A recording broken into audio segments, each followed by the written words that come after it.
बहुत मुद्दत से ऐसा है कि तुम खामोश रहते हो।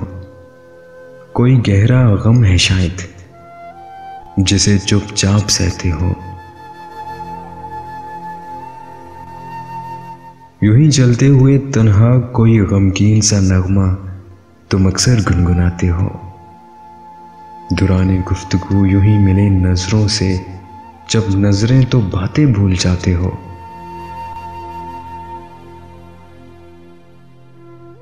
किसी गुमसुम सी हालत में या फिर बारिश के मौसम में फकत इतना ही कहते हो।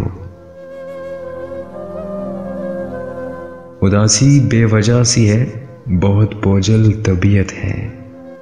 भला सच क्यों नहीं कहते, किसी को याद करते हो।